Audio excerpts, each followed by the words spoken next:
तो कैलिक्स बच्चों तीन टाइप के मिलेंगे हमें अलग अलग फ्लावर के अंदर। सबसे पहला है कैडकस, दूसरा है डेसिडियस, तीसरा है परसिस्टेंट। कैडकस के अंदर बच्चों जो कैलिक्स होते हैं, जैसे ही फ्लावर खुलने लगता है कि कैलिक्स निकल जाते हैं, झड़ जाते हैं। जब कभी किसी फ्लावर के अंदर जब फ्लावर की ओपनिंग होती है बच्चों और कैलिक्स देखिए निकल जाते हैं, तो ऐसे कैलिक्स को हम बोलते हैं कैडकस कैलिक्स। क्या बोलेंगे? कैडकस कैलिक्स।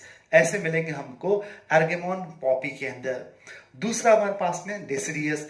जब कभी कैलिक्स बच्चों एक हेयर लाइक स्ट्रक्चर में कन्वर्ट हो जाते हैं, जैसे लोटस, ये लोटस का फ्लावर है, देखिए ये फ्लावर, यहां से फ्लावर निकलेगा।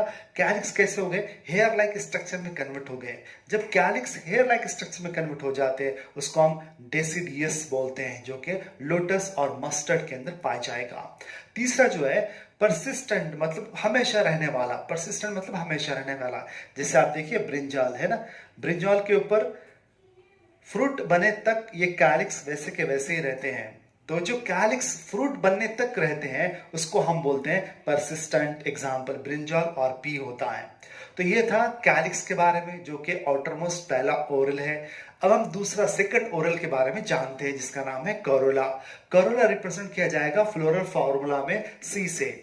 करोला फ्लोरल फार्मूला में सी से रिप्रेजेंट किया जाएगा।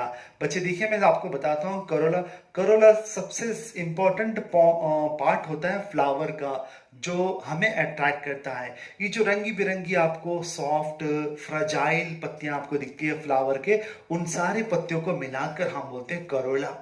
और एक पत्ती को हम बोलते हैं बच्चों पेटल्स। जैसे कैलिक्स सेपल्स, वैसे करोला और एक पत्ती को हम क्या बोलते हैं? पेटल्स।